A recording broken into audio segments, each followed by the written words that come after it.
fedora? What are you doing? I have more than one fedora. You should Okay, know this well, that's true.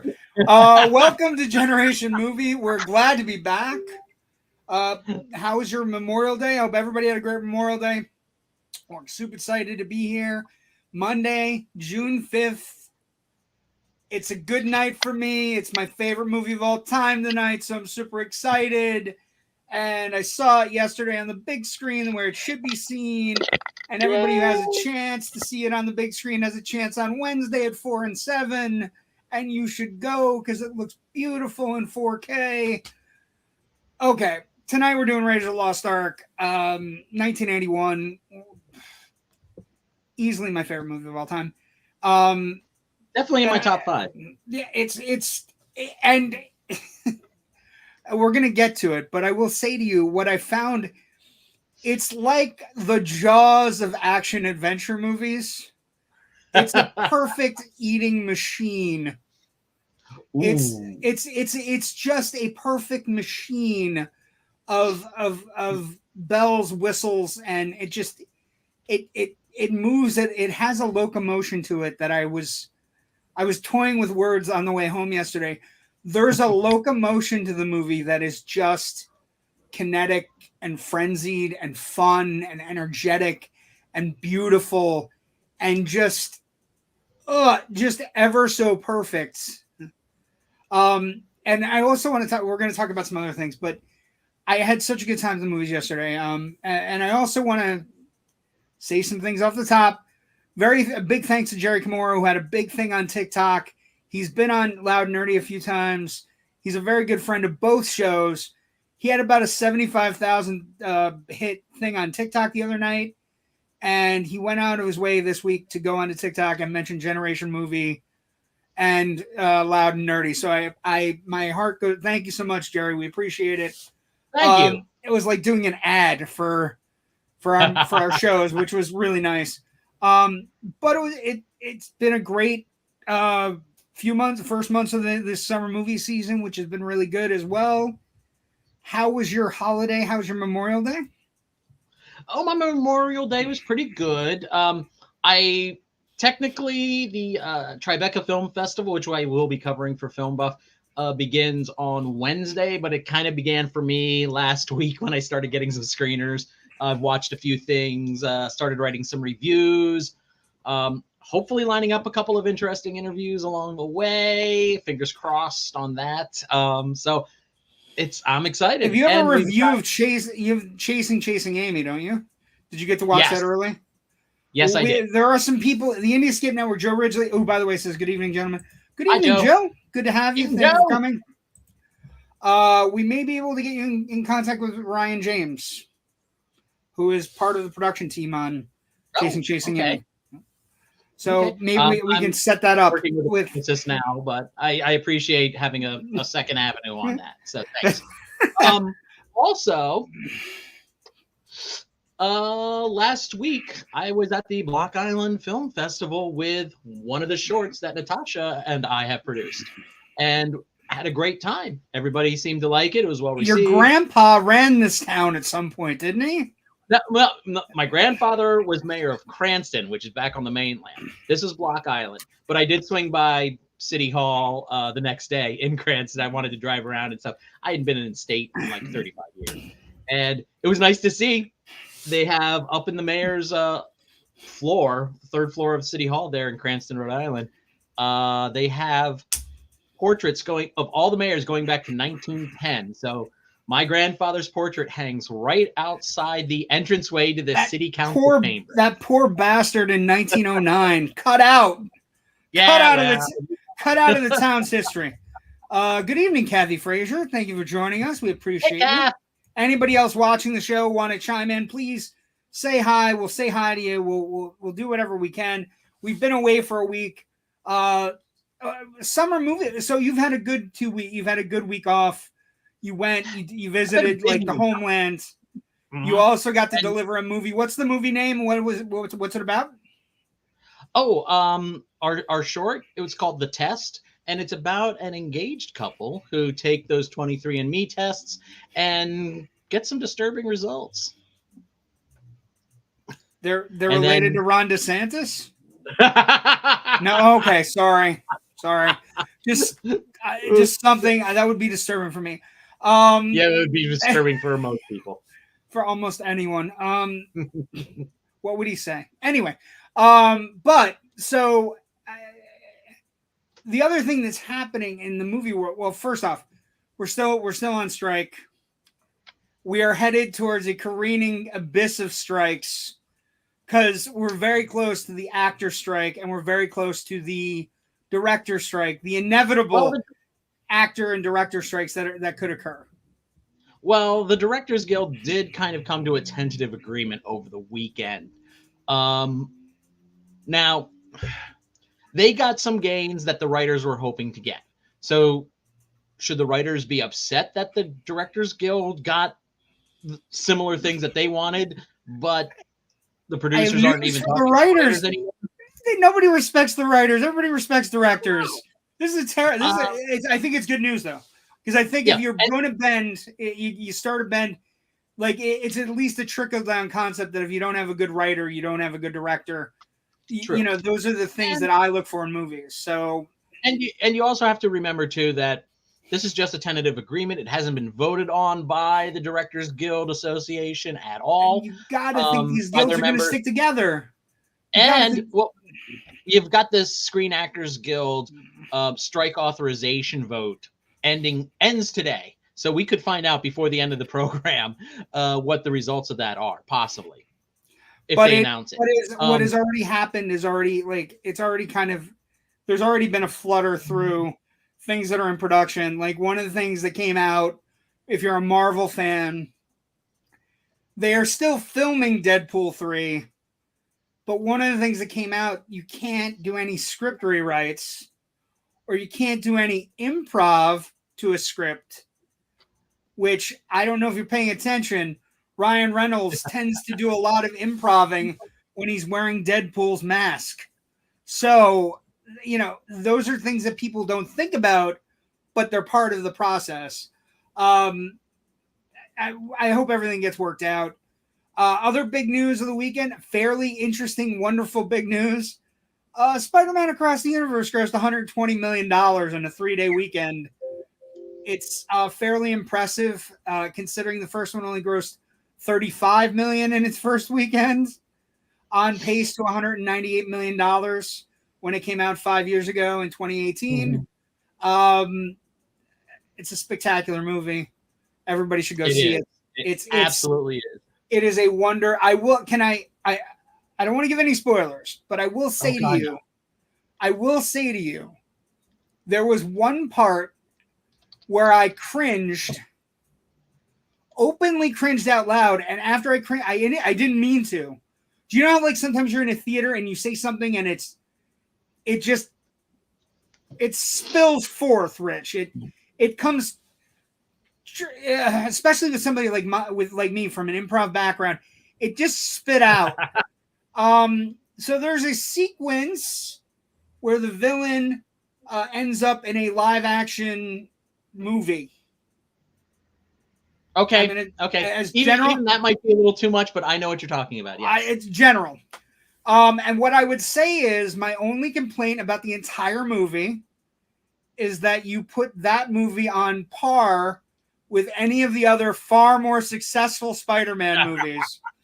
And it's a Sony movie, and it sucks. And I don't want my Across the Spider-Verse, or Into the Spider-Verse, or any of the Miles Morales animated adventures. I don't want it anywhere close to those movies, Rich. I don't want it anywhere near the Spider-Verse on film that I think sucks a left nut. So that's my only complaint, is that you elevate terrible material by heightening where it is, and it's a good 3-minute sequence. Like it's not like the other things that are in passing that are far better films with far better actors. Yeah, we sit in that moment for a moment, and there's a whole conversation goes on, and I just felt that it was like it's Sony trying to elevate their trash. And so, but the thing is, the only way you can elevate your trash is if your movie is associated with a movie that is so good. It's going to become a gold standard animated movie. It's going to become a gold standard comic book movie. Voice work. I honestly, like, looking ahead at what we have left in terms of animation this year from the big studios, which isn't a whole lot, to be honest. We've got Elementals, and that's about it. That I can think of. The Pixar Duck movie, whatever I don't know what the name of the movie is, but there's a Pixar Duck movie coming out that it's about ducks that refuse to go south for the winter. No, I think that's regular Walt Disney animation. Is it regular? I know what you mean, though. Or is it no? Because Pixar's Elemental comes out this next week or in 2 weeks. What's the duck movie though? Oh God, that's the only one. I saw the trailer when it dropped at CinemaCon, and I honestly can't remember what it's called. But I don't think that's Pixar though. But anyways, the other thing about Pixar though is there was a bad round of layoffs there, and the quality control folks. No, I think it's the fact that Bob Chapek, his greasy stain is still on Disney enough that people got used to going, I'm going to see a Pixar movie when it premieres on Disney Plus because it will really fast. And he's kind of ruined, he's kind of tarnished the brand in that way. And that's why it's not great. but they fired Galen Sussman. And you know who Galen Sussman is, right? Yes. Back when they were, for those who don't know, back when they were producing Toy Story 2, somebody accidentally deleted 90% of the movie that had been completed.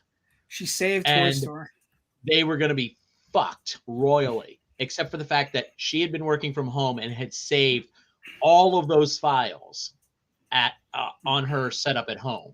And she was able to let them, she basically saved the movie and saved the company. She got fired. Yeah. So just remember, corporate America doesn't give a crap about you. At all. You do. No matter what you do for the company, eventually you will be Galen Sussman'd out, unfortunately, which is a shame because, somebody like that who really probably deserved to be treated better, to be, I can sort of see why, Lightyear didn't do really well. So, Angus MacLane, who directed it, he got let go. I could sort of see that. But, some people who really put in their time, really dedicated themselves, this is a hell of a thank you. And again, it's, Bob Chapek's fault, ultimately, I feel. And I'm glad it's not. Yeah, I mean, he's one of those people that's going to go down in history as somebody that's caused nothing but chaos and just done horrible things. You know what I mean? There is a really good book about his reign of terror at Disney to be written. Hopefully in the next 5 we do have Wish coming out as well. Wish is the Disney movie, is one of the Disney movies. Ariana DeBose, Chris Pine, and Alan Tiddick. So that's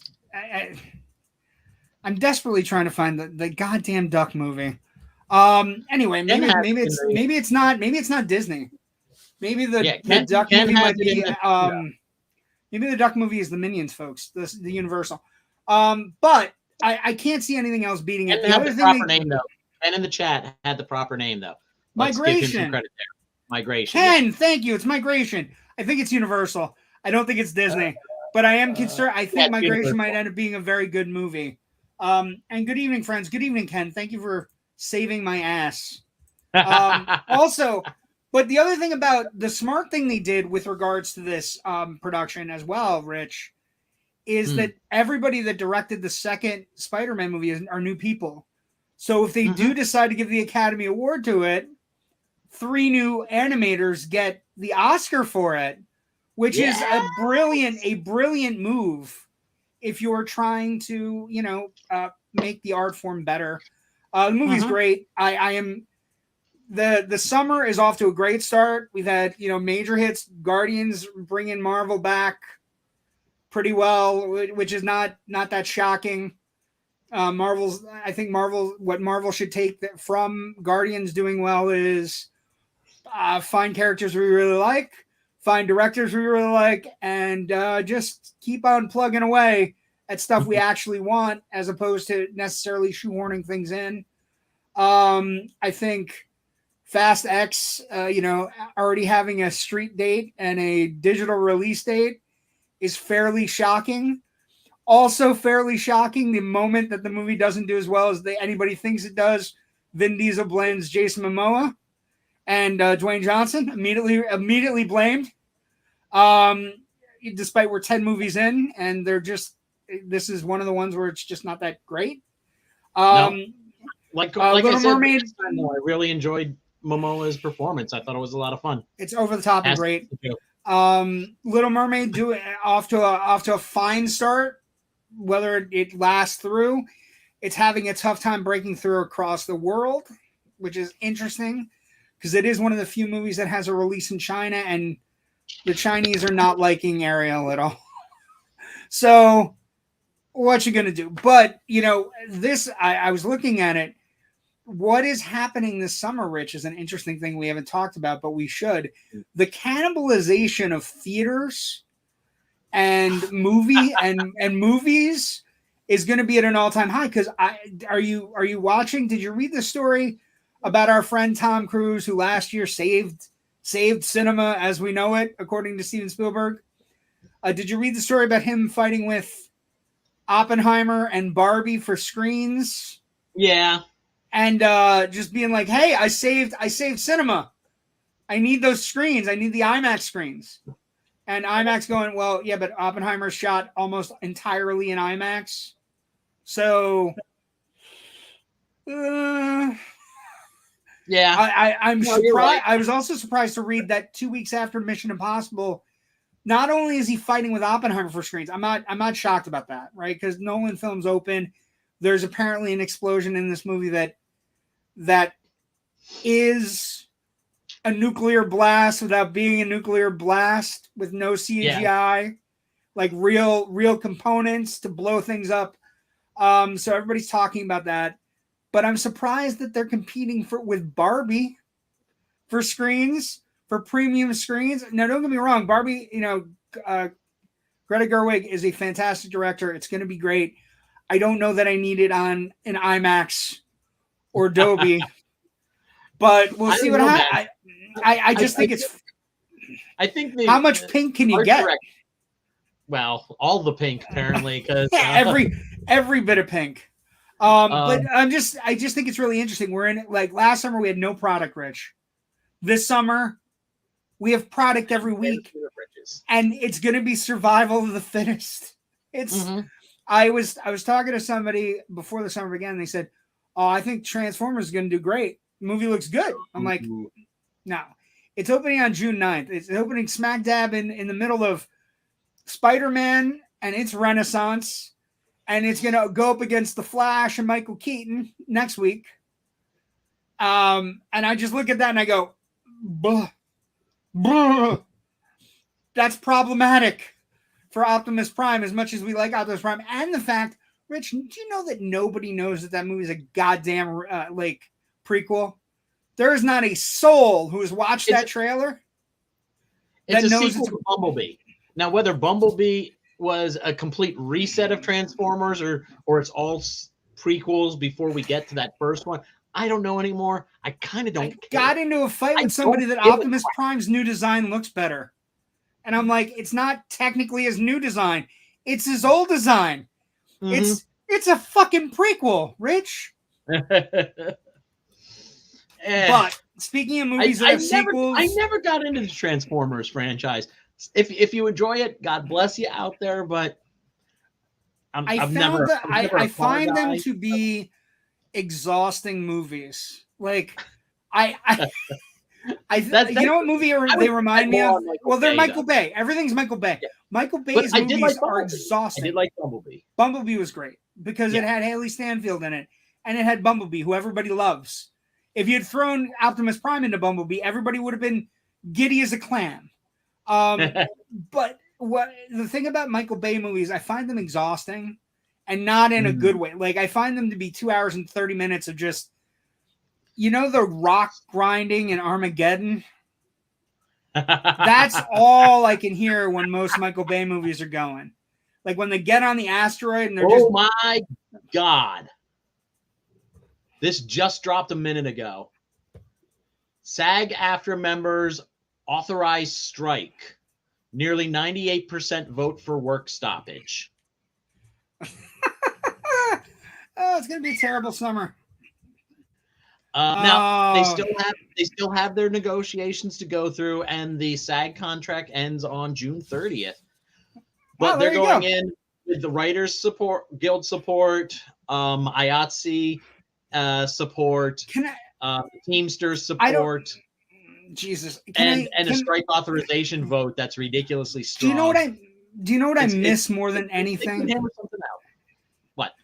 Do you know what I miss? I miss late night talk shows. Like it is a silly, inconsequential thing, but the idea of being able to go to bed and talk and hear somebody pitching their movie to me, while also hearing jokes about current events, is like I feel like that's what I want to do in my life. So the idea that I don't get it right now, I'm perplexed and upset. Oh wait, David Madison, good to see you, David. I appeared on. I didn't appear on his show, but I appeared in his comments last night, so he's visiting us now. Barbie, I want to Duke the Action Dog movie. You may get it. Everything's IP, baby. Everything needs. Speaking of which, I've been following, especially because of the strike, I've been following a lot of screenwriters on Twitter. And let me see if I can pull this up really quick. Last night, one of them said, hey, without violating any non-disclosure agreements you may have had to sign, what are some of the open writing assignments, which is basically where you develop a pitch, you go in, because say Paramount Studios says, hey, we want to make a movie based on this board game, video game, whatever, this piece of IP. What's your pitch for that? And he basically asked for people to say what was the one that you worked on, you spent time on, you pitched, and nobody ever made a movie. Shoot, I can't find it. Was Duke the Action Dog one of them? No, Duke the no. That would have been incredible hindsight by David Madison. I'm trying to remember his next movie. Oddly enough, I'm trying to remember all the all the ones in the thread. One of them was Lucky Charms. Somebody wanted to do a freaking Lucky Charms movie. Is it a horror movie?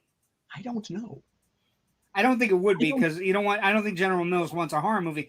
They're magically murderous. Yes, magically. They're murderously delicious. Magically duplicitous. Like, magic. Oh, I love that. Something fun. I don't know. But the idea that we're like, I don't know. I feel like we're on the precipice of not having anything to watch, which is sad. Which means our show will survive because all we do is watch old stuff. So we're good. Tonight's movie is 42 years old. Rich, I am 49 years old. I was 7 when I saw Raiders of the Lost Ark. It was PG. I was allowed in, and guess what? It's super violent, and I love it. Also, just for the folks who watch our show, this is probably one of the single best movie days of my life. When I saw Raiders, my dad ran a movie theater in Monticello, New York. Okay. He ran a movie theater in Monticello, New York. We had a great old projectionist named Mel Cooperberg. He was a fantastic man. He's still alive. He lives in Monticello. He was a great guy. He ran the projection booth. He was a full-time projectionist. That's what he did with his life. That's who he was. All throughout when they mattered. Yes.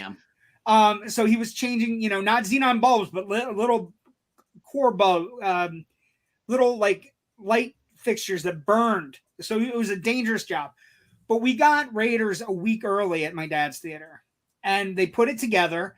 And my dad said, "Do you want to watch it? It's got Han Solo in it." And I was 7, and I invited my little crony friend from the dry cleaning store in the shopping mall that the theater was in, and we watched Raiders of the Lost Ark. Now, I remember the theater; it was single theater. There were 2 theaters, but it was a very big theater, and in the center there was a cutout, and that's where handicapped people could sit. It was wider. It was a wider cutout. It was like, it wasn't stadium seating like we have now. And I watched it that day, and I came out and I said, "That's the best movie I've ever seen." And hold on, got a couple things. I want to do a Freakies movie, sure. Or the Boggins. Remember the Boogans? The little scrunchy guys. Yeah. I was 14 and loved the face melting scene.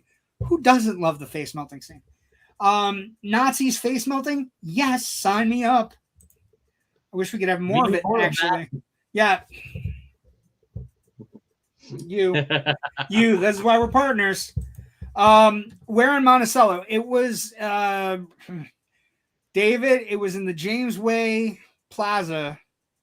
James Way doesn't exist anymore. I'm dating myself. James Way Plaza by Great American. There was a diner called Busby's. There was a Busby's diner. It was a fully kosher diner. Great food, like amazing food. It was also the theater that my dad ran in 1980 when we met Joe Turkel. So Joe Turkel came to the theater to see The Shining, and my dad put his name on the marquee against. It was a General Cinema theater at that time. My dad put his name on the marquee, and his entire family came down and took pictures of it. So, but that's where it was, James Way Plaza. A little bit away from the racetrack, David, if you know that. Let's see what else. Alfred Molina looks weird in that thing. He doesn't look weird. He looks young. Like all the it's his first movie role, and he's thin. He doesn't look right because he doesn't have the round Doc Ock face anymore, like yet. But where we begin, as we always do on Generation Movie, with the amazing concept of, actually, first thing we do, I'm lying. First thing we should do out of the gate, if you like the content, subscribe to our YouTube channel, Indie Escape Network. We have our own channel. We're well over 45 episodes. All of the shows on the Indie Escape Network have their own channel. So Sticky Microphone, The End of the Night with David Madison, which is on Sundays, all great shows. We're a big participation thing. So once you're part of the Indie Escape Network, it's like family. It's a lot of fun. We also have a Facebook page, Indie Escape Network on Facebook. By all means, like our page. You'll get all of the interesting stuff that you need to get from our page. But the YouTube place is where you can find all of our episodes in like a stuck in a time machine kind of thing. They just sit there. This movie, Raiders of the Lost Ark, 1981. This movie with one of the single greatest posters. Rich, this poster, I have a 40 by 60 in my possession. And I know you have that. You have a one sheet. Yeah. Okay, so I have a 40 by 60. Same poster. And the best thing about this poster, Rich, is what? He's hanging from the R. He's hanging from the R, Rich. It's amazing. And then some people will always talk about this poster, which is on my shirts. But if you read the caption, The Return of the Great Adventure, this was, of course, the reissue, the re-release, which occurred like a year later. So it came out in 81. They re-released it in 82, just for shits and giggles. But Raiders of the Lost Ark is the movie we're talking about tonight. We start with production, and this is like the coolest production story. And you sent me something today that I had never read or heard the tapes of. And after yesterday enjoying the movie on a big screen, the tapes you sent me today, or it's the transcript of the tapes, is basically a conversation. It's a It's basically a 5-day span in Kona, Hawaii. On the weekend in 1977, when Star Wars opens, so he's in, I believe it's Mauna Kea, right? It's beach. He invites Spielberg. He invites Lawrence Kasdan. No. You're conflating the two. Am I conflating the two? It was just Spielberg. It was just Spielberg on the beach. On the beach. And Spielberg says, "I want to do a Bond movie." And Lucas says, "Don't do a Bond movie. I have an idea. I've got something better." Okay, we can do something better. We can revisit our childhoods. We can do what we're gonna do. So I'm confused. Then I'm sorry about that. But basically, eventually we get to the point where it's George Lucas, Steven Spielberg, and Lawrence Kasdan in a room, running through ideas. And at this point, like what I was telling you, I read through the transcript of tape 1, or whatever day this was, a 5-day span. In January of 78. Yeah, they had just brought on Lawrence Kasdan based on the strength of Continental Divide, which is a fantastic John Belushi movie. It's John Belushi and Blair Brown. It's a great movie. Underrated. It's wonderful. But I'm not sure you watch that movie and go, yeah, he's the guy we want for our throwback adventure movie. But it worked out. But I think I'm going to tell you right now, I think they wanted him because I think they thought he could piece it together. Because Continental Divide is not an easy movie to explain to people, right? It's a Belushi movie with Blair Brown. She's an environmentalist in the 80s, which, you didn't hear a lot about. And he's what I think he's an out of shape, obviously because it's Belushi, tubby Chicago reporter who eats hot dogs and does all kinds of stuff. And then basically he gets stuck out in the middle of wherever she's at in the wilderness, and she kind of nurses him back to health, and they kind of fall in love, but they're from different worlds. It's a great movie. It's highly underrated. Yeah. It's really hard to find, but it is a wonderful. Which is a shame. Belushi's playing a character based on longtime Chicago journalist Mike Royko. If you've ever read his stuff from the 60s and 70s and into the early 80s, an amazing writer. Just really understood Chicago. Really had it under his skin, and it came out. I think that's why they brought Kasdan on. I think. So they have this idea, but I was reading through the tape. You gave me the transcript of the tape, and maybe we'll put it up. Maybe we'll put it up on the Indie Escape Network page. It is kind of available if you kind of know where to poke around. Where to poke around.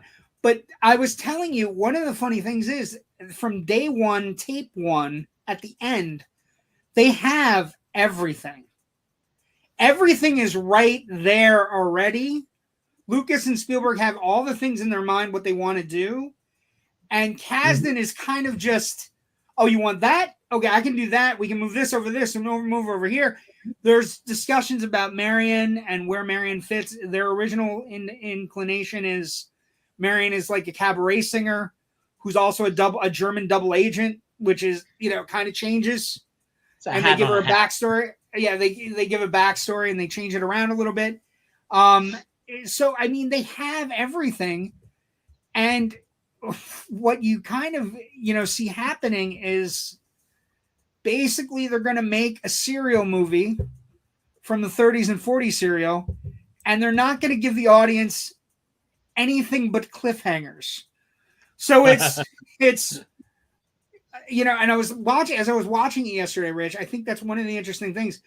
And Jeff Fowler, who is a good friend of ours from Community Film Project, came with me to see it. Name from the past. There you go. And he's doing great. We had a blast yesterday. We're talking about it. The truck chase is the second unit. Is there a greater sequence in film history with second unit direction? And I couldn't come up with any.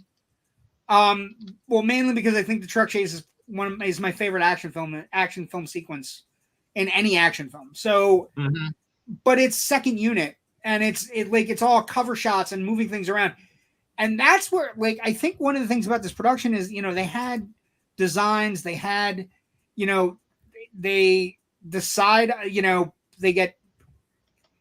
As with any great movie, there's the stories about casting that I always find amazing. And thank God for CBS.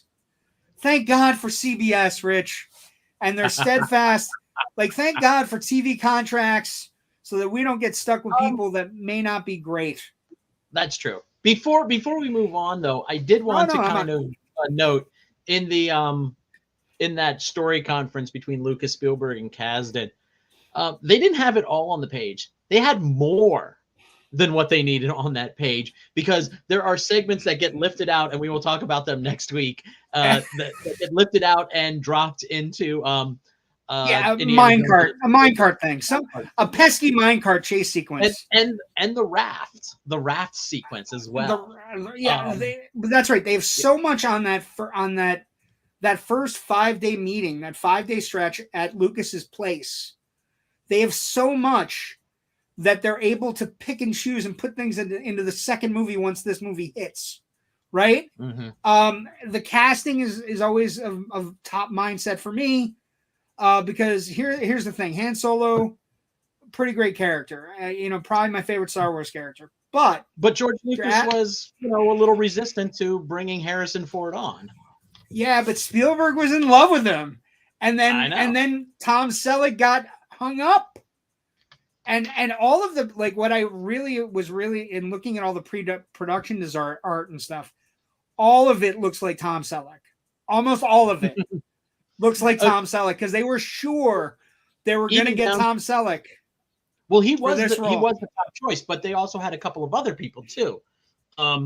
John Shea, who eventually went on to play Lionel Luthor on Smallville, and Tim Matheson of Animal House. And Tim Matheson screen tested with Karen Allen. And I'd love to see the full, there's like a little snippet of it in like the one Raiders of the Lost, one Indiana Jones DVD set. But they don't, it's more of her acting against him. We don't get anything from him really. I'd love to see more of that. Well, let's also not forget about the dude.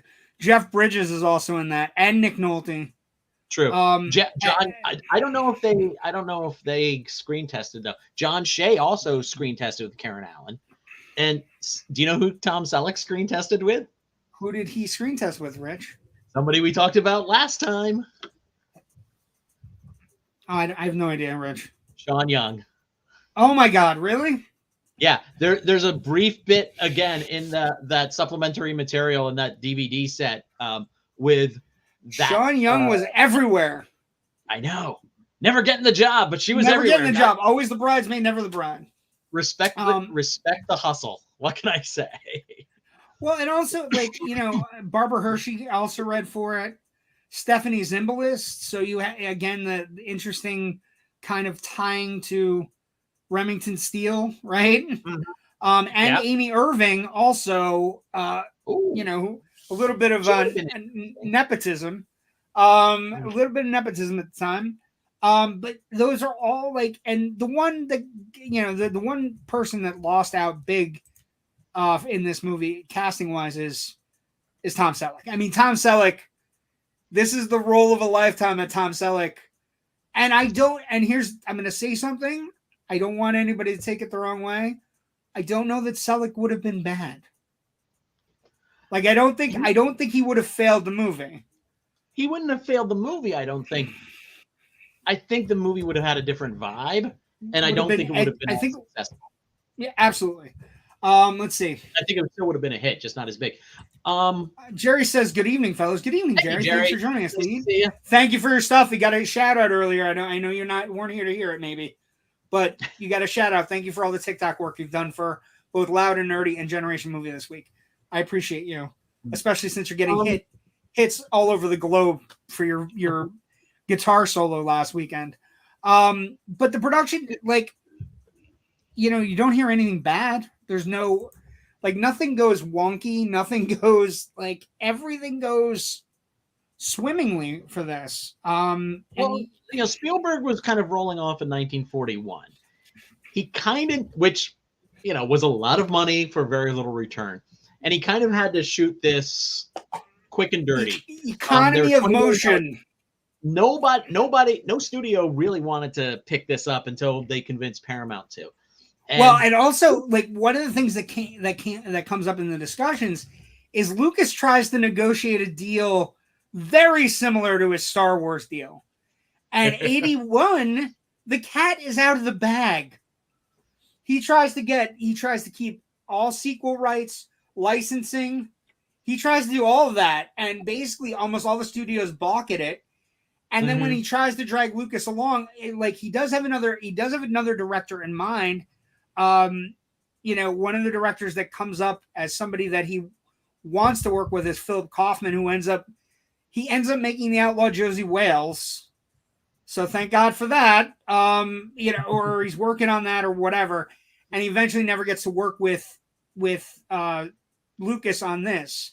But he was very much into Philip Kaufman. But Spielberg is what he wanted from the get-go.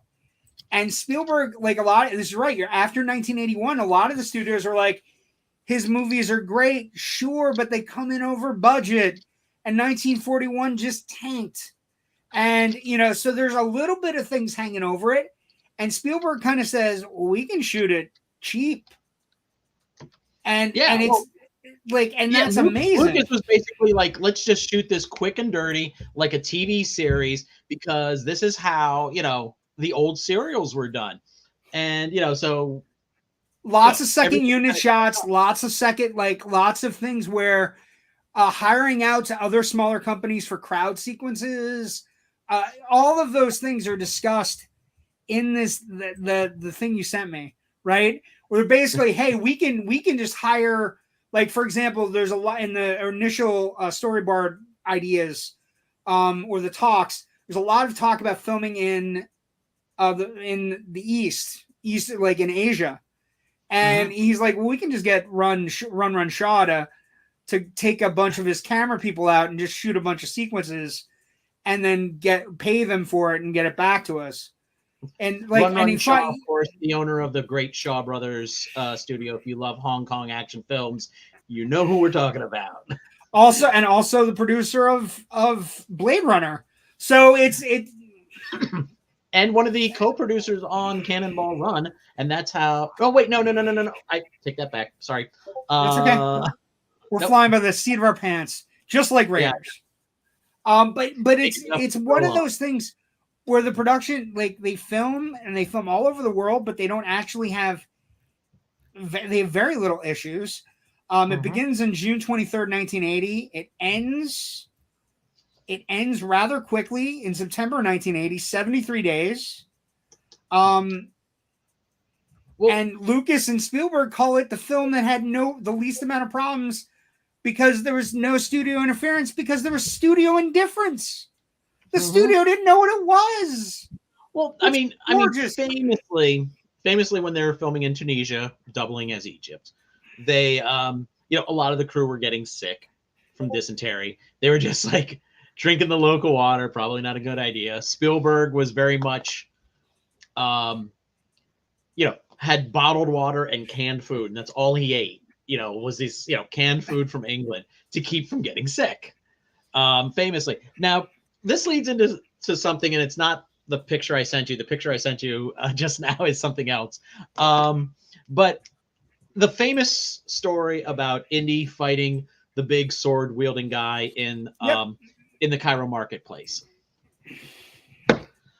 The standard story about that is everybody was feeling sick. Harrison Ford was sick, and they just said, well, how about we just shoot? And Harrison Ford suggested, how about we just shoot him? And, then we'll be done with this sequence. We don't have to film another big fight sequence. Boy, we were talking about this yesterday, Rich. Boy, that Harrison Ford's pretty good with his ideas. Yeah. Now, Vic Armstrong, who was Harrison Ford's stuntman, has a slightly different version of that story. Basically, Spielberg is the one who's like, look, we got to finish what we're shooting today by 3:00. because I'm getting on a plane. I'm going home.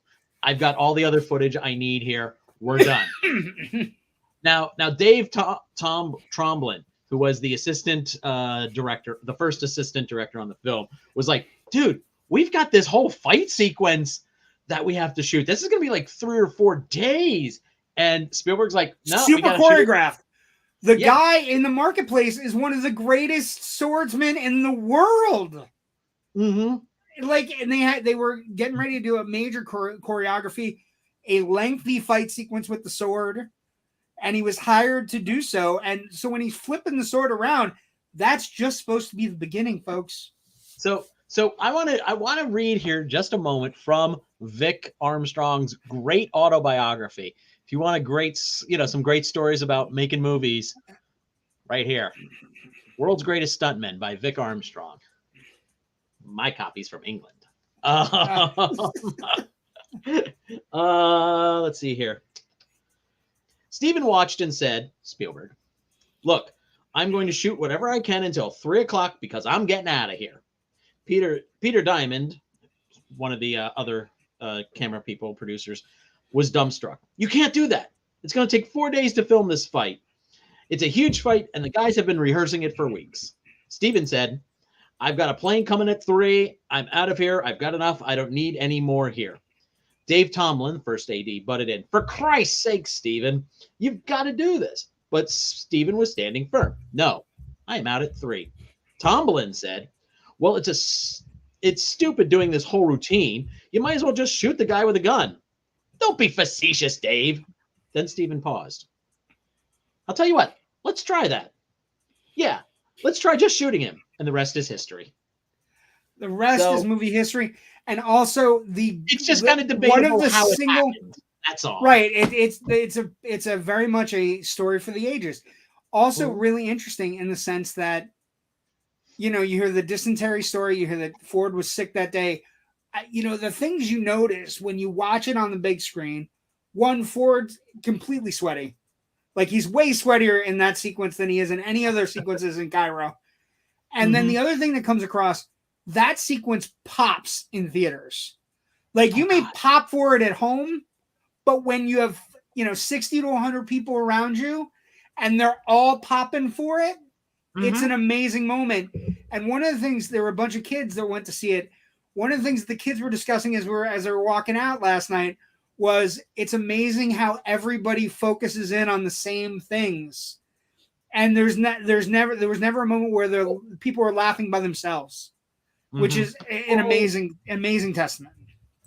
I mean, this is a movie almost everybody's seen multiple times at home, but when you're in a theater, and this is the magic of seeing a movie in a theater, everybody's kind of just like, we know this movie beat by beat. If you're sitting next to me, I'm probably mumbling the dialogue as we go along under my breath. I totally was. But when something like that happens, everybody cheers. Everybody's like, yeah! That's how great this movie is, and how great the theater going experience is. Every time this movie is playing within like 2 hours of me at like a 2-hour drive from me at like a revival house in Jersey or Philly or New York or whatever, I really bust my ass to try to go. Yeah, you make the effort just because I think I might go Wednesday. I'm not gonna lie to you. I might go Wednesday again. Okay, if I didn't have a screening, I would. So yeah, you have important stuff. I just want to see old movies. Anyway, I see old and new. the production occurs. Everything goes well. Again, no interference from the studio. True. Now, before we go on to the you want your picture? Reaction to everything. I did want to take like a half step back about a lot of the influences on this. We talked about Saturday matinee cliffhanger serials. Also, westerns, the whole stunt under the truck. Under the truck. It actually goes back to a western called Stagecoach, directed by John Ford with John Wayne, where they did that. Giacomo, I can't remember the name of the stuntman who did it, but one of the famous great stuntmen from the 30s. There's another movie out there called Secret of the Incas stars Charlton Heston. This thing came That guy out looks. in, That guy looks familiar. That guy looks yeah, don't remarkably he? familiar. He looks remarkably That- familiar. That's Charlton Heston in this movie. That's that. He's Yeah, not this movie fighting came damn out dirty in, apes. 1950. He's not In fighting damn dirty 1954. I've apes. seen it a couple of times. It's a good movie. Like they take a lot of influence from this movie, especially the costume The design. map room sequence is entirely lifted out of this movie. The whole map room MacGuffin of, putting a thing on a stick and then, shining a light, to find where the next hidden thing is. Please, Rich, it's the headpiece to the staff of Ra. Let's. Well, not in Secret of the Incas though. I'm kidding, but it's a great movie, and I would recommend if you can find it to give. Oh, if you can find it, it's a fantastic movie. The other the other influences besides Secret of the Incas, obviously the serials with like Flash Gordon and any of the serials from the 30s and 40s, Western especially, but also like I was amazed in reading a lot of the stuff is that Lucas and Spielberg and Kasdan talk about. Bond and The Man with No Name and Mifune movies, right? Like a lot of Japanese samurai movies to a degree are all the basis for the character, which is amazing. So, oh yeah, we got it. What else you got? You got one more thing? Really quickly, I just did a quick search. This Secret of the Incas is available on Prime Video and Apple TV. Or Vudu on your Roku device, according to Mr. Google. So, yeah, check it out. I would recommend it. It's not as snappy as Raiders of the Lost Ark, but what is definitely feel a what lot of is the Rich? That's true. That's true. So the movie opens, and the box office starts. Now, I am fascinated by numbers, and there is one record that Raiders has. That is the single coolest box office record that anybody should talk about. And we're going to talk about it in a moment. But, so, budget for Raiders, they get it in for $20 million. Okay? In 1981, that's a little pricey for an unknown entity. Opening weekend, it does $8.3 million. Mm-hmm. Not great. And then it has tons of competition in that summer. Including Superman 2, The Great Muppet Caper, and a bunch of other movies that come out right on top of it. But what happens that's amazing, and these are the things we're going to talk about with box office. The $8.3 million, and we just had a movie open to $120 million, okay? The $8.3 million is only 3.7% of the movie's total gross. It grosses, Rich, $225 million in 1981, and it only grosses $8 million in its first weekend, which leads me to the coolest record that Raiders of the Lost Ark has. It is considered in the history of film, and it still has this again because it's gotten much harder to last longer in theaters. Raiders of the Lost Ark is the leggiest movie in the history of film. It lasted on average, Rich, of 28 weeks every theater it was in. 28 weeks, Rich. 28. To quote Sapito in the Idol Chamber. Yes. Not days, Rich. Weeks. Well, here's the thing. It plays for 28 weeks in every theater. It starts out theater count, Rich. Like the numbers are astounding. The theater count it starts at is 1,078. By the time it finishes, so many weeks later, it's in over 1,400 theaters.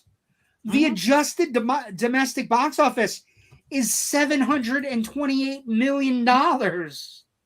So it's an amazing. It's insane because I saw it relatively early in its run as a kid, and then I saw it again. Family of 5, 4 brothers who did sports. movie theaters not within bicycling distance for me. So getting to see a movie twice in a theater was a big deal for me as a kid. I saw it again. I think Raiders might be the first movie I did see 2 times in a theater.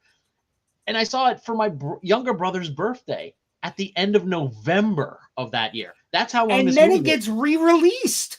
It gets re-released in 82. We were looking at it when we were doing 82 last year when we started this thing. It gets re-released in 82. It's the most incredible thing. It plays for almost half a year. It's considered the leggiest movie of all time. And it's wild. When you look at the leggiest movies, it's like with a maximum amount of theaters of 1,400. The movies that it's up against, like the movies that are in the same conversation, are E.T., Amadeus, Flashdance, Top Gun, and Titanic are the ones that are in the conversation. So so not only does it just it churns along. 3.7%, Rich, of its total domestic gross. What is the domestic gross going to be of Spider-Man Across the Universe? And what is the percentage that this weekend that we just passed is going to be the percentage? 40%, 50%, I would 60%? say probably somewhere between 40 and 50%. Everything is front loaded and everything is, so it's a different time, but it's also one of the most incredible things you'll ever see. And on a $20 million budget, Rich, you know, we're talking the stuff they got for $20 million. Think about it. 4 full action set pieces. You got the temple at the beginning, you got the bar, you got the Cairo chase, you got the truck chase, and then you got the submarine stuff. You got 5 action sequences, and the sequence at the end where all the Nazis are burned alive. Thumbs up. So I just, I can't get it across in a day and age when we have a movie like Fast X that's basically going to go from theater a month ago to Peacock in a week. Think about a movie playing 28 weeks in one theater. And also think about theaters that were only 1, 2, and 3 theaters. So theaters were either 1 screen, 2 screens, or 3 screens. So you had a theater tied up for 28 weeks. And nothing could unseat it. It holds records in its, get this is a great stat. It's the #1 ranked movie in history in its 58th weekend, 59th weekend, 60th weekend, and 62nd weekend. Those occurred in 1982. So, I mean, it's an amazing thing. And all the grosses are over $1 million for those weekends. So it's basically 1/8 of its opening weekend, 62 weeks later. It's astounding. And I remember, I can tell you the movie that this kills me. There are 2 movies I cried when they left my dad's theater when I was little. In 1978, I was 4. I cried when Superman left. Superman the movie. Because I had seen it so many times. I literally walked it out. I was old enough. It had a 7:00 showing. And as my parents were going home for the night, they put it in the cans and I walked it out. And I think there's a picture of me somewhere of my little toddler body walking the cans to the van and crying my eyes out. And the other movie I cried my eyes out. Yeah, super cool. Super ridiculous. Me crying my eyes out like a little baby. 7, when Private Lessons is the movie that ended Raiders' run at my dad's theater. A Sylvia Crystal movie. Yeah, I mean, I would enjoy Private Lessons later, but not that weekend. So the box office occurs. It becomes a sensation. It becomes one of the biggest movies of all time. And that's when we start talking about critical response then and now. And, we're going to real quick on this. I think, so when you look at Rotten Tomatoes, which is a great way to do a barometer, 93 for the critics, 96 for the people. So it's one of the rare movies that both critics and audiences are like, hey, this is pretty good. I think contemporary reviews were a little bit more mixed. Now, I recently discovered there was a channel on YouTube where somebody uploaded like 200, 300 different old episodes of Siskel and Ebert. Yeah, I've been watching them. Yeah, they're amazing. Oh, okay. So yeah. So I went and I looked at the Raiders of the Lost Ark review. Roger seemed to enjoy it, loved the action. He says it's not great, but it's a good time. And Gene Siskel did not like this movie at all.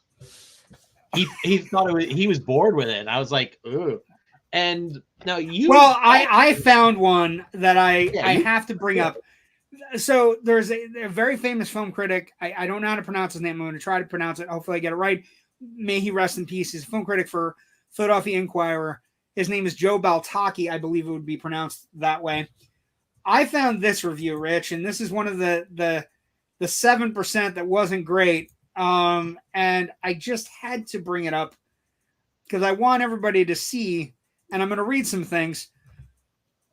The header on this one is Raiders lacks heart and soul.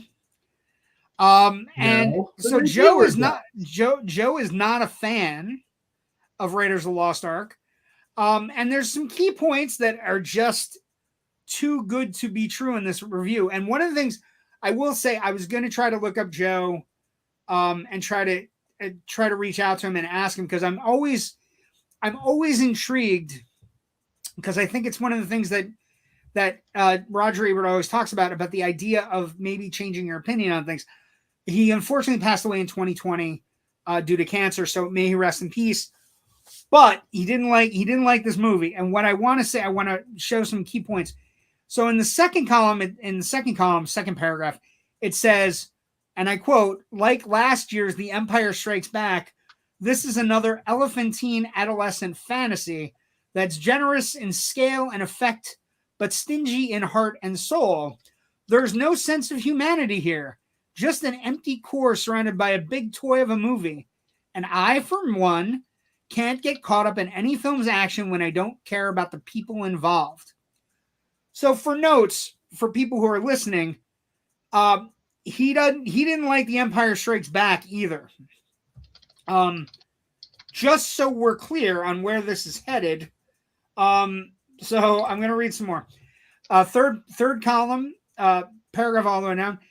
Spielberg was on the right track when he named his two lead characters Indiana Jones and Marion Ravenwood. But it would have been nice if he had created some personalities, some tics, and traits to go along with these game monikers, or at least cast the roles properly. Harrison Ford as Indy, for example, is a handsome, talented actor with absolutely no charisma. He could be a true movie star if he loosened up once in a while. And Karen Allen's Marion is simply a whining, screeching, unpleasant royal pain. Both stars go through the motions without bringing anything else to their characters. These are technically valid but empty performances. What a load of bullshit. I'm sorry. I don't know what to say to this, Rich. But like I said, I would have loved to reach out.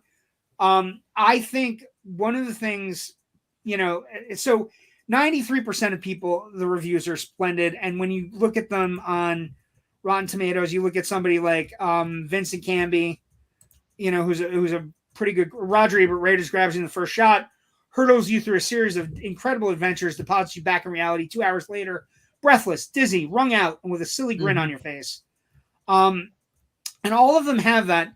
Well, Siskel actually, it's positive for Siskel here. It says, yes, it's entertaining as you've heard, maybe more so. Raiders of the Lost Ark is in fact about as entertaining as a commercial movie can be.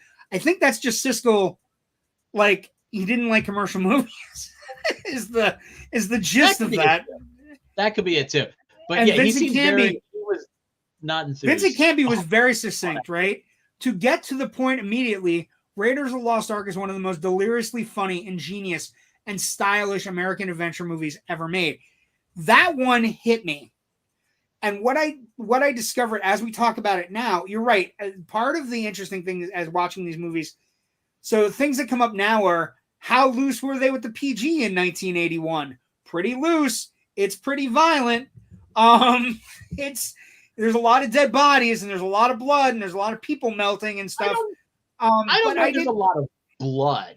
I mean, the squibs give a little bit of a miss, but it's not like The like one in a guy Shaw gets Brothers the movie when one somebody guy gets in their the head cut bar. off and you get the The one guy in geyser. the bar gets his head blown off, and then he falls right in front of the camera as he's on fire and just lands with a thud. It's pretty. It's like it. You could see it in Yeah. RoboCop. But what I'm saying is, what I noticed yesterday in my review, I'm going to give to you right now.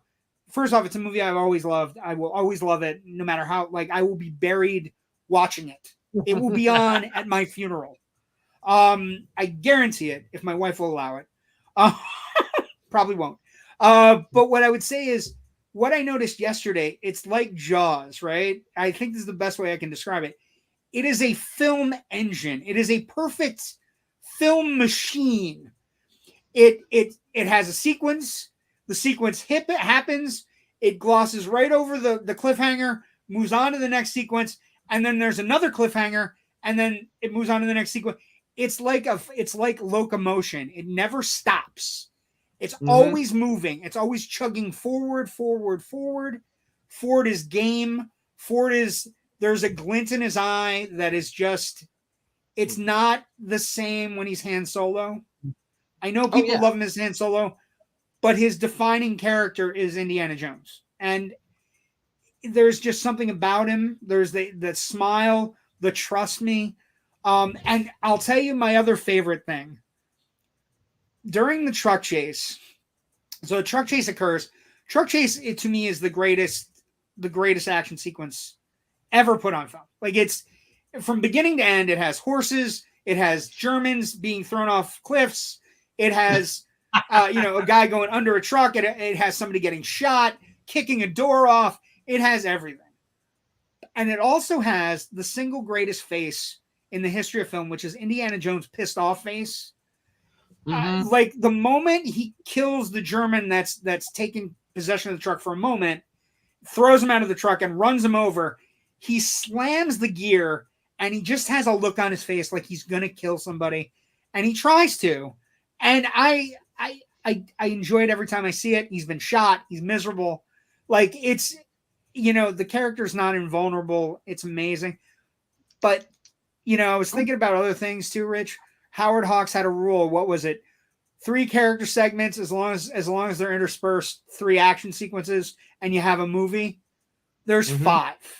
There's 5 action sequences, and we get all the character stuff, and it's just it's a perfect movie. It's an engine. It's the perfect action movie. And actually, you know how they mentioned like in screenwriting classes or to study perfect script writing, look at Casablanca, look at Chinatown, Butch Cassidy, Sundance Kid. There's a few things like that. I would say if you're writing something that requires some exposition, look at the sequence in the beginning of the film with Indy and Brody and the 2 government guys. Yes, it's fantastic. It's a fantastic sequence. Any of you guys ever go to Sunday school? It's great. It's brilliant. It's 5 minutes of just explaining what the plot of the movie is going to be, what the consequences are, why it's important. Yeah, and they do it in a really engaging way, though. And also, the scene's got William Hootkins in it, who is wonderful. We saw him as Porkins in Star Wars. He was. It also is referred to in the tape thing that we were talking about earlier as the blackboard sequence. So, because they wanted to build Indy as a character of substance, so he needs a moment to be able to teach somebody something, right? So he has 2 blackboard sequences in the movie. Neolithic, meaning new, Neio, Lithic, meaning stone. So yeah, I mean, it is a wonderful sequence. There are moments in the movie where, like, the opening sequence of the boulder is fantastic. The opening sequence with the Inca and the lights and the tarantulas and just. I found myself as he was doing it, like, everything Ford does is right. Every choice he makes as Indiana Jones is right. And that's another moment of great exposition through action, though. The other scene is exposition through people talking and explaining stuff, but still doing it in an engaging way. Here we're learning so much about Indiana Jones as he's, competent. He's doesn't very worry about spiders. He's very on the ball because, all he heard was that little bit of a click and he knew something was up, and wham, out comes the whip. We learned that he uses a whip. We learn how smart he is and how knowledgeable he is as he goes through the temple and avoids all those traps that one of his own contemporaries, Forrestal, Forrestal, he was good, very good, very, very good. And it's only up, and it builds this character up as super, a heroic, competent guy. And he makes a mistake, and then he does the sand, and he's an idiot. He puts the hat on, and it's like, damn it. And what and then all hell breaks loose, and we learn about snakes, and we also and also like he knows how to carry a football. He knows how to carry a football. There's an economy of motion to it, Rich, too. What sequence Jeff and I noticed last night that was kind of so he gets picked by the government. He has the great sequence with Brody where he's talking about, he's not afraid of the boogeyman, and he's like, you sound like my mother. You know what I mean? Like besides, kind of a careful guy I am, and he throws the gun in the suitcase. And then he gets on a plane, okay? Gets on a plane, and there's a bunch of other people getting okay. Before we get to the plane, can we just talk about that whole scene in his house? It's all one tracking shot. It comes from the door all the way through the living room, over beautiful. to the suitcase, then back, and in on him, and then back across, and then back to the suitcase. And just at the end, there's like one insert shot of him holding the gun. The rest of it, all one sequence, and it's economy of motion. Everything's economy of motion. It's economy of editing, because everything. The camera gets everything, and it must have taken forever to fucking choreograph that nonsense, and to get it right without your focus puller making sure he stays in focus the whole time and everything. And it's wonderful. And then we get to the plane. Sorry. The plane. Well, the plane is fascinating because Indy gets on. He looks like he's going to take a nap. Mm-hmm. Bunch of other people get on, and with one shot, Spielberg, Lucas, whoever else was making this goddamn movie, one shot is just this creepy blonde-haired guy putting his Life magazine lower, and you see his horn-rimmed glasses, and he puts them up, and you're like, that's a fucking Nazi. That's a Nazi. And it's like, it's stuff like that where it and then you also have how great the choreographed fight sequences are, how great the truck chase choreography is, how everything about it's great. And we have some comments. Hold on, let's see what we got. Let's see. Ken writes, since you like Indiana Jones, did you like Alan Quartermain's King Solomon's Mines movies? I like the 1961. The 1985 one is trash. Yeah. The 1985 one is not great. I enjoy the 1951. I think it has a very old school classic adventure feel to it. But the Rich Chamberlain one is bad. It's bad news. Canon. Wasn't it canon? Was it canon? I think it was canon. Okay. Sure. But I've read some of H. Rider Haggard's Alan Quartermain adventure novels. When I went through my big pulp phase in high school, college, and into my early 30s, and they're great novels. Some dated things regarding the original inhabitants of Africa, shall we say, is maybe a little dicey. We need to fix you have things. White saviors and lost white white goddesses. Well, yeah, I mean, but that was the rage. We're talking about other ones that they ripped off. Like that's one of the rip-off ones. Firewalker's one of the ones that they made with Lou Gossett and Chuck Norris.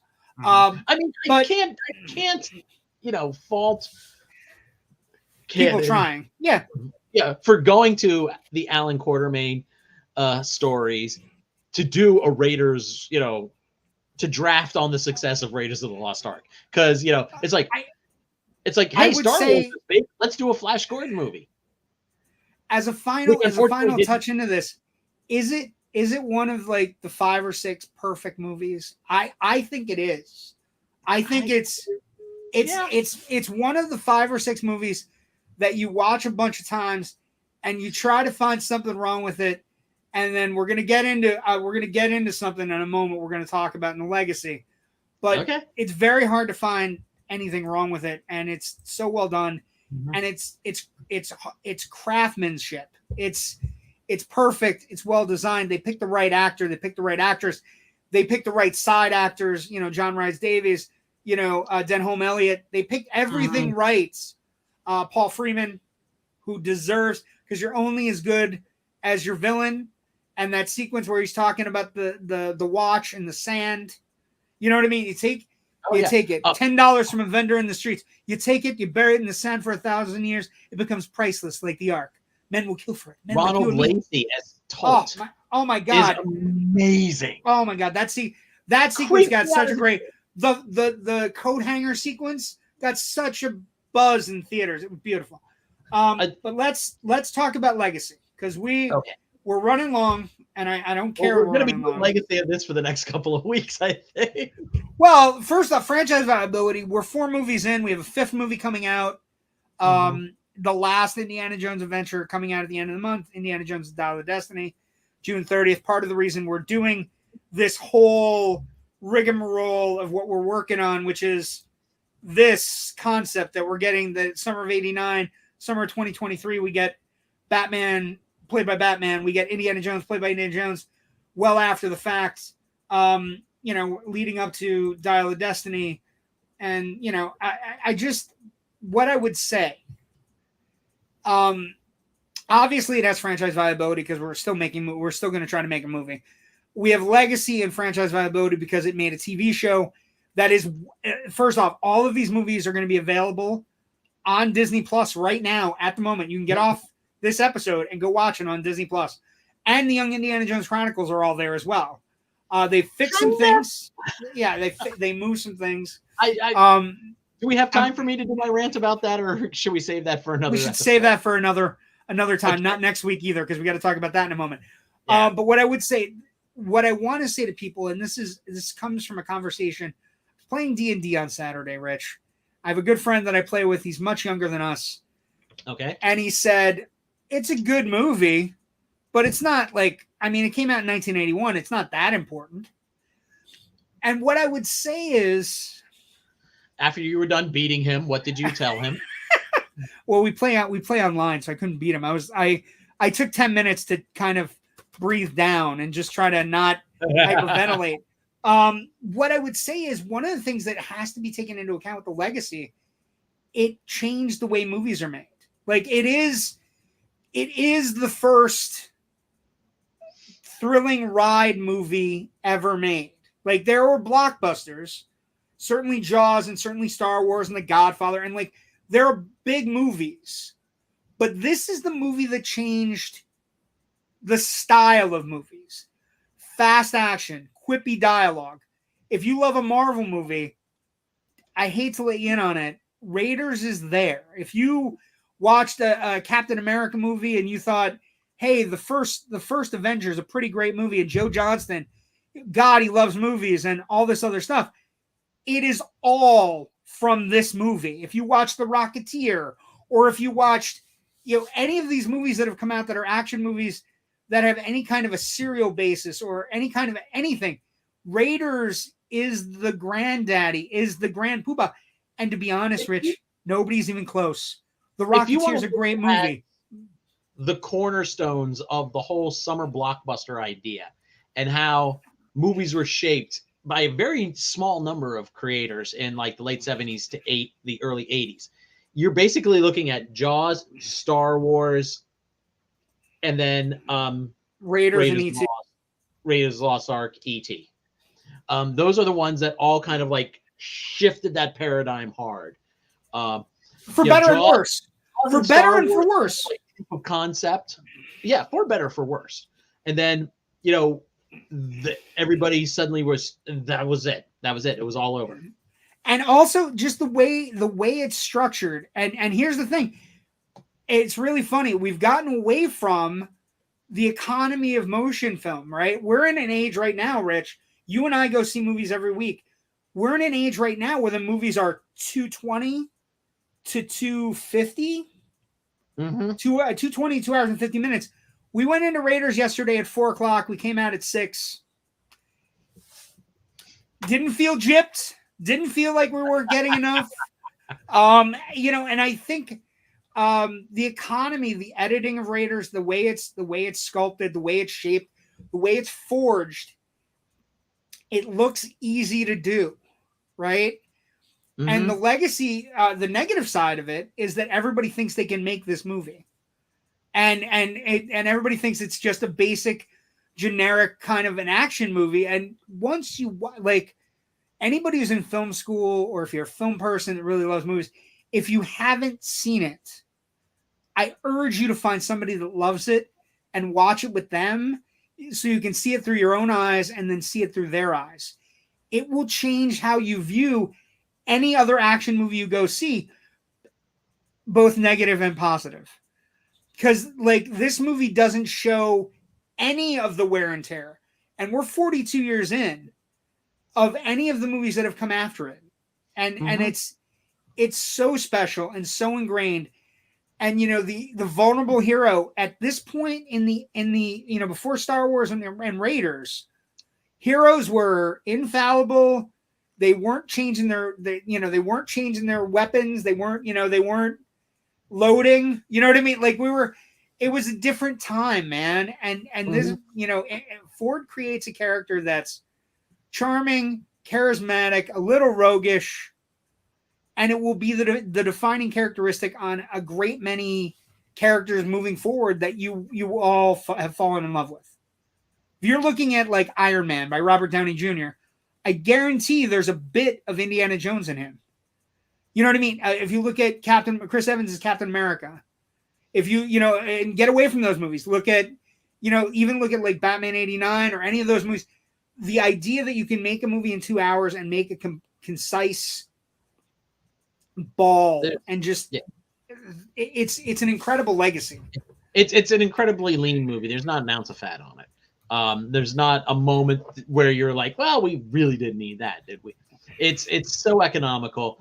And it's and the fact that I think one of the reasons why it holds up is all the stunt work is done practically. Obviously, yes. CGI, but nothing was really like done in like blue screen either. It's well before we would have actors that are dealing with people on a stick. And you know what else? Some of the shots, might have been enhanced with some matte paintings. I'm thinking specifically that shot looking up the shaft in the opening temple sequence where you see Indy swinging across. Things like that, I think, are some beautiful trick photography. But we don't even have any practical. we don't even have any real opticals, with the exception of the arc stuff at the end. The arc stuff at the end and the shaft of light in the map room, and it's not that much. There's not that much. I would also say it's so tactile and perfect. You can touch it. Yes, you can touch it.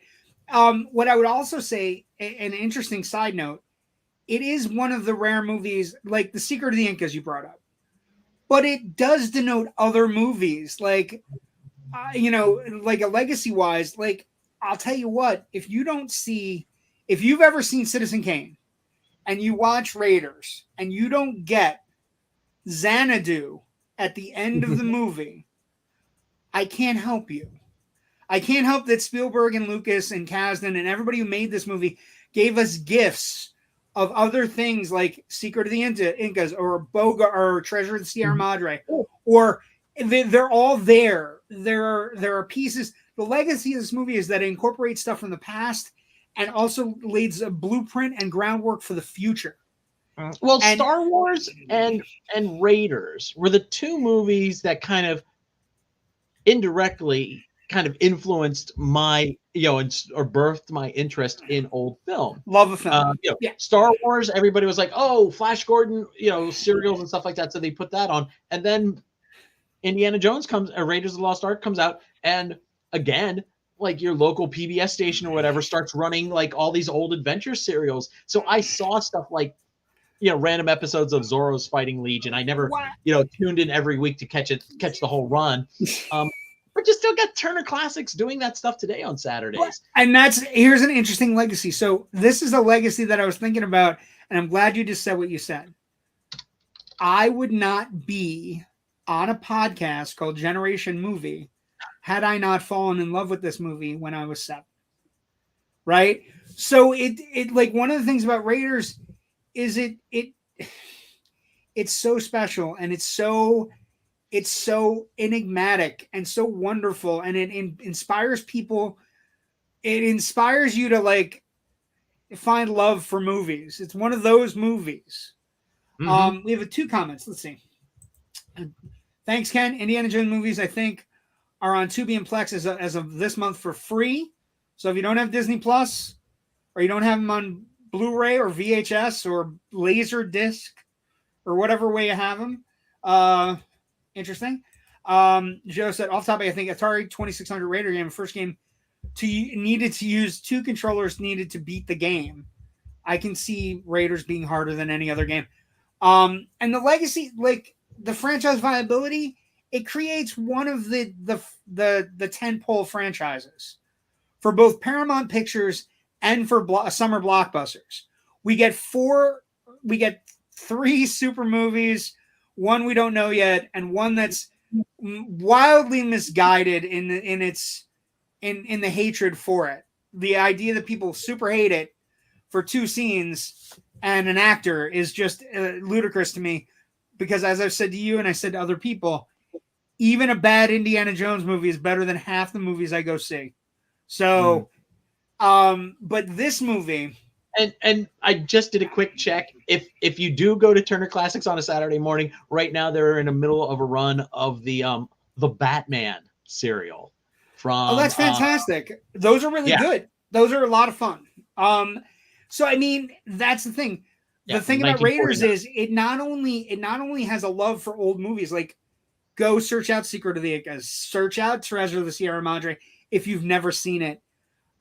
Search out Citizen Kane to understand that Xanadu is also a place where, movie dreams go to die, right?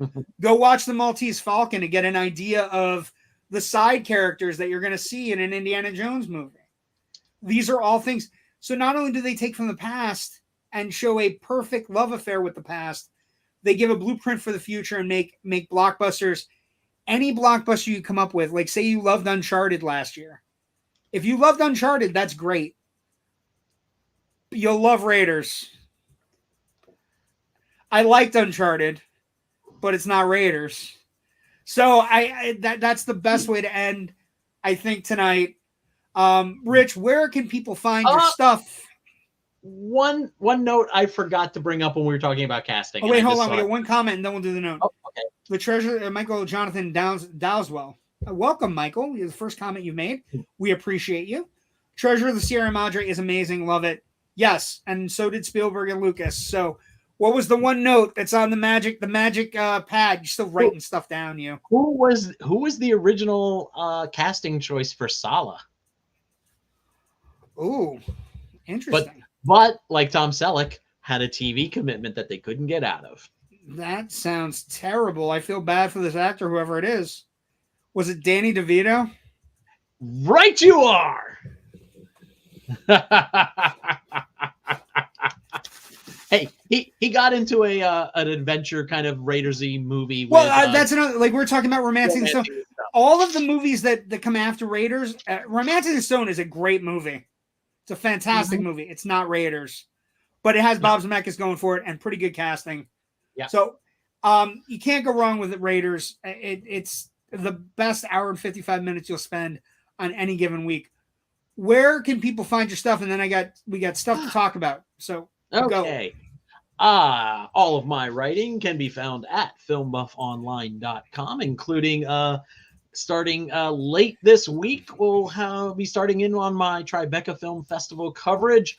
So, feel free to check that out. Some great indie stuff, some great documentaries I've already started to watch. Very excited about that. I'm also have two other podcasts that I do. One is the Big Picture Podcast, which I do with my very, very best friend, Natasha Bogutsky.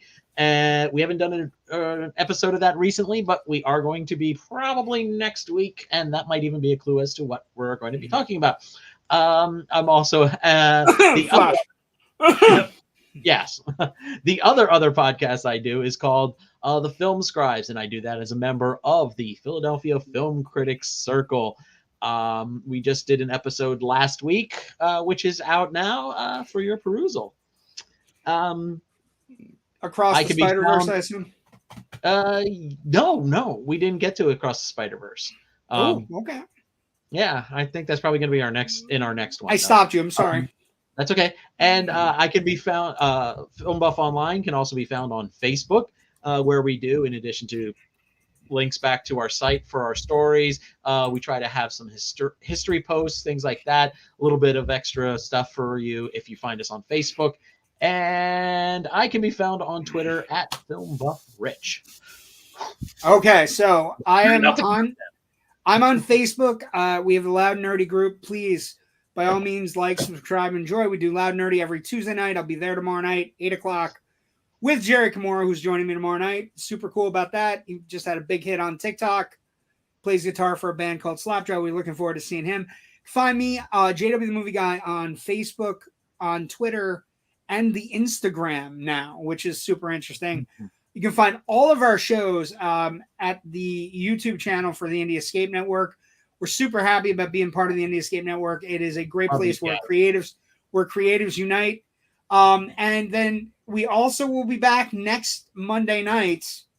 But I will say it will be a tape show. Rich has critical duties that have to be handled next week. So we will be taping next week, but you can still comment on the episode, and we will make sure we mention your comments the following week with Last Crusade. But next week, if Adventure has a name, it must be Indiana Jones. Indiana Jones and Temple of Doom, the widely criticized second installment of Indiana Jones. And I'm going to explain to everybody why that's bullshit. Oh, last thing. Also, isn't this the very first prequel ever in any kind of? It is the most important prequel, right? Because, and this is a weird thing we're going to talk about next week. Indy at the beginning of Temple of Doom is doing what? Fortune and glory, right? Mm-hmm. And by the beginning of Raiders, which happens 2 years after Temple of Doom, he's very much about it belongs in a museum. And one thing as we leave tonight, if you are fans of The Big Bang Theory, I hate you. No, yeah, stop watching it. I hate The Big Bang Theory so much because they go out of their way to say that Indiana Jones does not matter to Raiders of the Lost Ark. After rewatching it yesterday, I'm going to give you a quick theory on why that is wrong. Yeah, the Nazis would have had it. It might have gotten Hitler, could have killed Hitler. The reason it's important, and this is a new theory that I'm going to spout, but somebody's come up with it, and I tend to agree with it. One of the theories that's forward in the scene we talked about earlier, called the classroom scene or the chalkboard scene, he basically says anybody who holds the Ark, the army that has the Ark, has everything in front of them. I would argue, after watching yesterday, the Ark melts the thing off, the logo off, right? In the hold of the ship, does all those things. Why does it do that, Rich? I believe it's because Indiana Jones is the one that has found the Ark. Indiana Jones is the one that has claimed the Ark, and it is his. So, if that is the case, the reason it doesn't work for the Nazis when he opens it, the reason that it burns the logo off of for the ship, it is imperative that he is the one that opens the Well of Souls. It's imperative he's the one that takes it out of the crate and takes possession of it first. Interesting. I like this. Yes, it is a great way to get around this stupid Big Bang Theory thing that can just suck a dick. Yeah, I don't ever really curse on stuff, but that show has upset me greatly. We got one more comment. Do we have some sort of reliable person who has seen Indiana Jones and the Dial of Destiny and likes it? We need to know if it's good or not, or am I going to go insane? We will not give any spoilers. There probably is going to be a screening for Rich. Rich is part of the Philadelphia Film Critics Circle.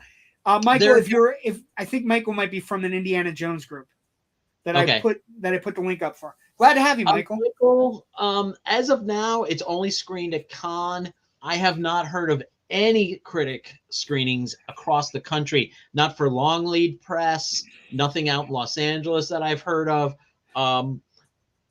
I mean, once it plays at Cannes, the cat's kind of out of the bag, so there is usually no social media embargo, or a print embargo.